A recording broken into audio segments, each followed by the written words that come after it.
What's up, everybody? It is a beautiful day here in Central Florida. We've got some of our winter weather, which means it was like a high of probably about 60 today, so it's a perfect day to be outside working on the bus. Originally, I wasn't going to start working on it for about another month or so because I've got some other projects in the pipeline that need to be wrapped up, but I was tired of looking at a computer screen and decided I wanted to come out and play around with a little bit and see what I could figure out. So let's show you what we're doing today with day one of official starting to demo the bus. Okay, so if you hear some background noise, that's Caleb actually being productive and working on some projects. But I decided I wanted to come work on the bus today. So the first thing I did was I wanted to figure out if these wires here were 12 volts, which ultimately they were. I had to go into the electrical cabinet and realize they pulled a fuse for them. So that'll become a 12 volt socket for when I'm driving for like a GPS or charging your phone or things like that. But the real goal to work on today is to start demoing the inside of the bus and seeing how far we can get. And you might be able to see way back there, that chair has already been taken off. So that's ultimately the goal, is let's see how many seats we can get taken out before we lose daylight. So to kind of give you an idea, I had a socket set that I brought out and was trying to find the right size socket, and ultimately these seats are bolted down to the track in the floor, and they're pretty simple to take off, which is awesome. So I've got my impact driver here with a socket head as well as a hand ratchet. So there is this inside bolt there has to be taken off by hand because of this support beam. But other than that, the rest of them can all come off with the impact, which is going to make this process really easy. It probably only took me 2 or 3 minutes to get that seat off. So let's get at it and see how many seats we can get ripped out.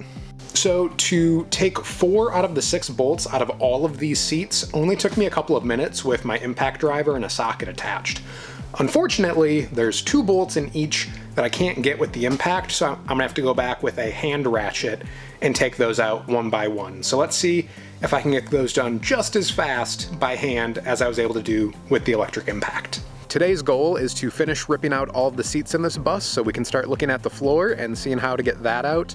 One thing to note, this is a wheelchair accessible bus, which means there's tracks on the floor. So I've been doing some research into how to get those tracks out, and I'm hoping, fingers crossed, that it's a pretty smooth process, but I have seen some videos where it can be very laborsome and a lot of work to get out. So here's to hoping that ours goes smoothly and we can get this ready to convert into a tiny home. Well, we officially have all of the seats loose, and we took all of the ratchet things for like tying down the wheelchairs that were in the back and got them cleaned out. Oh, there we go. Got them cleaned out. So Caleb's gonna go grab his truck. We're gonna load up all these seats into the truck and then move them over to a storage area about 100 yards from the bus. The most complicated seat was actually this one here on the floor. As you can see, there was a heater under it, so we had to detach the seat from the heater without damaging the heater, so at some point we can successfully close that up. But for now, we're gonna get the rest of these seats out here so we have a blank canvas to see how much space there really is.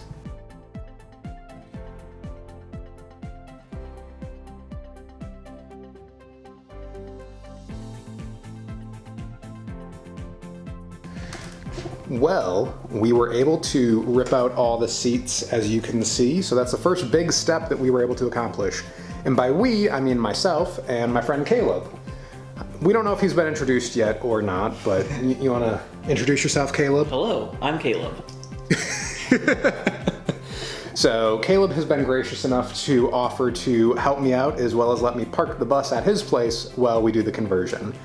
So now that we got the seats out, the next step is to start looking at the tracks in the floor, and that'll be the real fun. Hopefully get those tracks out, rip the rubber up, find if there's any plywood under there, and then start treating any holes and rust converting and getting prepped to put in the new subfloor.